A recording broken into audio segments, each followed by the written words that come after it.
First time kong gumawa ng ganito karami. Tignan natin kung mabubuhay sila, no? Bilangin natin. 1, 2, 3, 4, 5, 6, 7, 8, 9, 10, 11. Pang 12 yung kanyang magandang araw muli mga kaprobinsya. Ngayong araw ay magpapatuloy tayo sa ating grafting activities. Kasi nga, nakakainggan nyo, no? Ayan, etong mga ginawa natin dito. Ayan, meron nagdadagdag na naman ako. Ayan. So, maganda. Meron pa dito, mga yan. Ito ay mga grafted na tong mga to. Meron tang violet yan, yellow, tsaka pink, at tsaka ayan, rainbow na kulay. Isang puno lang yan. Meron din dito. Yan, dito naman isang puno lang to. Meron tayong violet dyan. Meron tayong wahid alicia dito. Pati rin dito, pansin na pansin. Yan, murang-murang mga bulaklak. Natutuyo na nga sila. Merong yellow. Meron ding, merong yellow doon. Tsaka meron siyang wahid dito.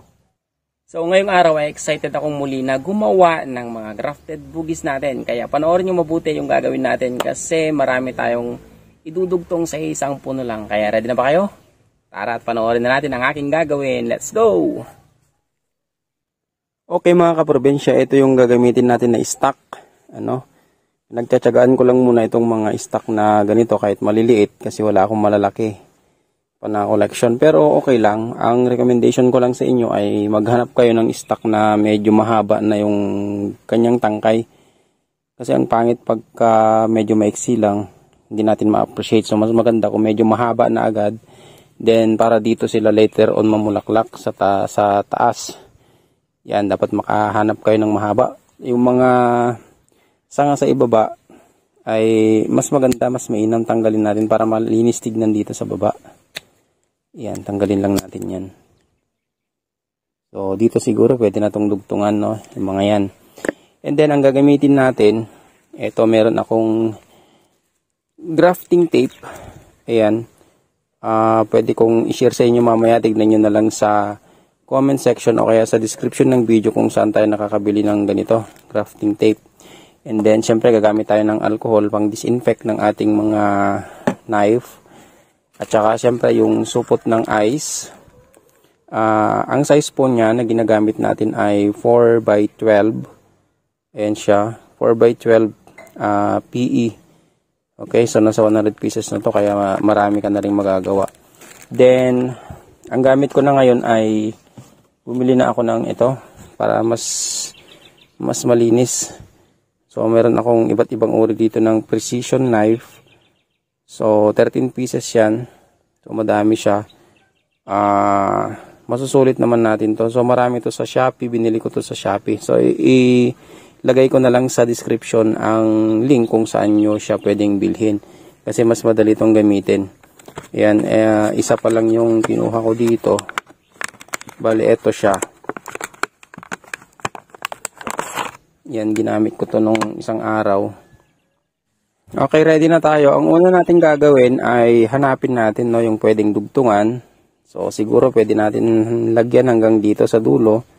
Ayan, ito pwede natin itong lagyan. So, isa dito. Ang variety pala na ito mga kaprobinsya ay yung tinatawag na Vietnam mix. Ayan, Vietnam mix ito. Wala kasing bulaklak kaya hindi nyo nakikita. So, eto, maiksi lang. Mas maganda kung medyo maiksi lang. Kung sa branches kayo nagra-grap, mas mainam kung maiksi lang yung paglalagyan natin. Okay, tanggalin natin yung mga ibang unnecessary branches. So, eto siguro, lagyan na rin natin, no, dito sa part na to. Ayan. Tanggalin ko na to. Ayan, so, eto, tignan natin kung pwede mamaya yung part dito.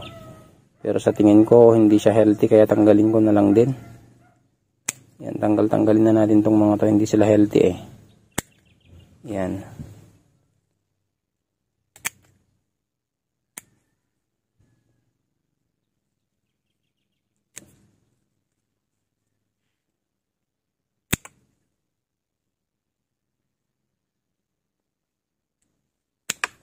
So, ito pwede yata.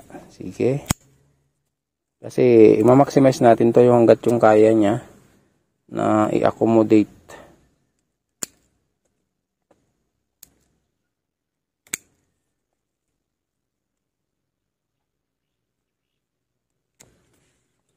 So, heto, merong malaki dito. Para pantay-pantay sila.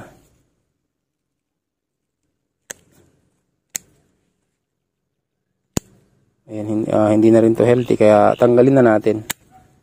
Yan. So, siguro hanggang dito, no?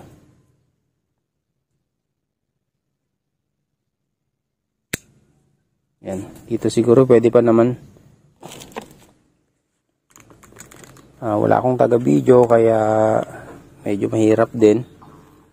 So, ulitin lang natin. Disinfect. Yan. Importante yan. Akala nyo, biro-biro lang. Pero, importante ma-disinfect natin para hindi ma-contaminate yung ating mga ilalagay. So, nakakolekta na ako kanina ng ating mga idudugtong. Ito yung mga sari-sari nating idudugtong. Introduce ko na lang mamaya yung kanilang mga ID, ano. Ayan. So, unahin natin ito. Itong red na ito ay tinatawag na flame opal. So, flame opal yan o kaya flame red. Maganda kasi siya. Kita ko na yung mga una kong dinugtong, ma-okay siya. So, tanggalin natin yung tinik. Yan, maganda tong precision knife natin kasi matulis, no? Tsaka matalim. Yan, pasensya nyo na medyo nawawala sa focus. Ayun. Yan, iwan ko yung talbos sa dulo. Yan. Okay, maganda rin kasi yung starter.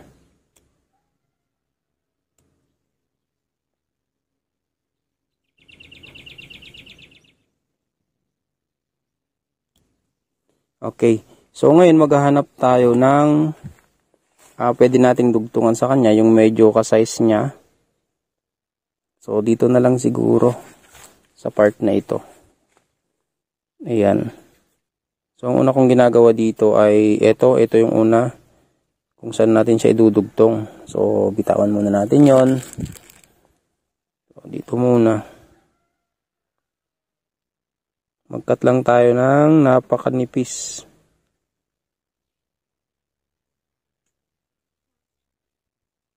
Yun, meron na tayong hiwa doon. Tapos, ito naman, yan, kakayasan natin, no?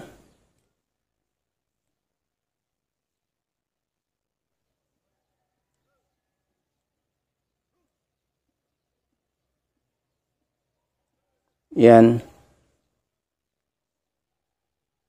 Ang sekreto para mabuhay siya ay dun sa paglalagay mismo. So, sa paglalagay natin, kailangan maganda.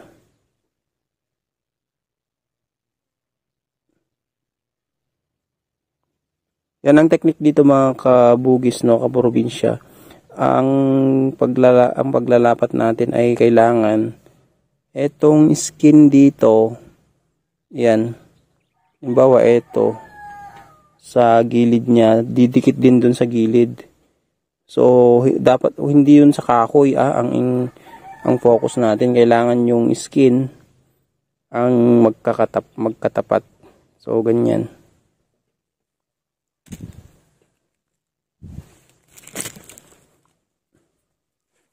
Tapos, eto, lalagay na natin itong tape natin.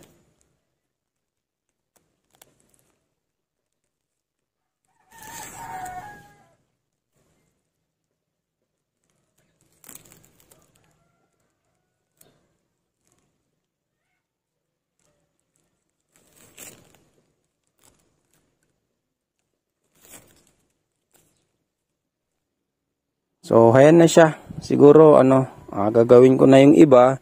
Then, panoorin nyo na lang ako para at least entertain kayo. Okay?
Eto na nga mga kaprobinsya, natapos na natin yung ating project ngayon. So nasa ano to ang dami. First time kong gumawa ng ganito karami. Tignan natin kung mabubuhay sila, no? Bilangin natin 1, 2, 3, 4, 5, 6, 7, 8, 9, 10, 11. Pang 12 yung kanyang stock. So ayan mga kaprobinsya, abangan ninyo. At lagi ko kayong i-update patungkol dito. So ganito lang muna. Ilagay muna natin to sa medyo partly shaded para mas malaki ang tsansa na mabuhay sila kasi mainit na yung panahon. So okay din kung meron kayong ganito. Yan, okay, ilalagay na lang natin sa lilim ng puno. Thank you so much mga kaprobinsya.